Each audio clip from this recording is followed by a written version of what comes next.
வடக்கு, கிழக்கு மற்றும் வடமத்திய மாகாணங்களில் அடுத்து வரும் சில தினங்களில் மழையுடனான வானிலை அதிகரித்து காணப்படும் என எதிர்பார்க்கப்படுகின்றது.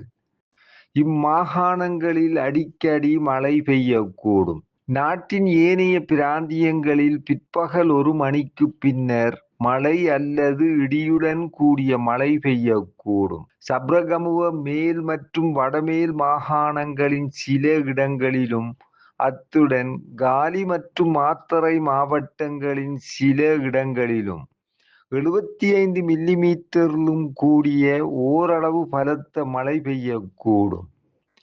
மத்திய சப்ரகமுவ மேல், தென் மற்றும் ஊவ மாகாணங்களின் சில இடங்களிலும், அத்துடன் அம்பாறை மாவட்டத்தின் சில இடங்களிலும் அதிகாலை வேளையில் பனிமூட்டம் காணப்படும். பலத்த காற்றும் மின்னல் தாக்கங்களும் ஏற்படக்கூடிய சந்தர்ப்பங்களில் பொதுமக்கள் அவதானத்துடன் செயற்படுமாறு கேட்டுக்கொள்ளப்படுகின்றனர். கடல் பிராந்தியங்களை பொறுத்தவரையில் பொத்துவில் தொடக்கம் திருகோணமலை காங்கேசன்துறை ஊடாக மன்னார் வரையான கரையோரத்துக்கு அப்பாலுள்ள கடல் பிராந்தியங்களின் பல இடங்களில் மழை அல்லது இடியுடன் கூடிய மழை பெய்யக்கூடும். நாட்டை சூழவுள்ள ஏனைய கடல் பிராந்தியங்களின் பல இடங்களில் பிற்பகல் அல்லது இரவு வேளைகளில் மழை அல்லது இடியுடன் கூடிய மழை பெய்யக்கூடும்.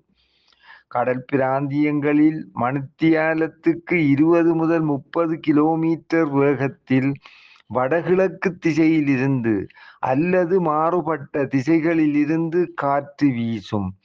திருகோணமலை தொடக்கம் காங்கேசன்துறை ஊடாக மன்னார் வரையான கரையோரத்துக்கு அப்பாலுள்ள கடல் பிராந்தியங்களில் மணித்தியாலத்துக்கு 40 கிலோமீட்டரிலும் கூடிய வேகத்தில் அடிக்கடி காற்று அதிகரித்து வீசக்கூடும். இவ்வாறான சந்தர்ப்பங்களில் இக்கடல் பிராந்தியங்கள் ஓரளவு கொந்தளிப்பாக காணப்படும். நாட்டை சூழவுள்ள ஏனைய கடல் பிராந்தியங்கள் மிதமான அலையுடன் காணப்படும். ஆனால் இடியுடன் கூடிய மழை பெய்கின்ற சந்தர்ப்பங்களில் பலத்த காற்று வீசுவதுடன் அவ்வேளைகளில் கடல் பிராந்தியங்கள் தற்காலிகமாக மிகவும் கொந்தளிப்பான நிலையில் காணப்படும்.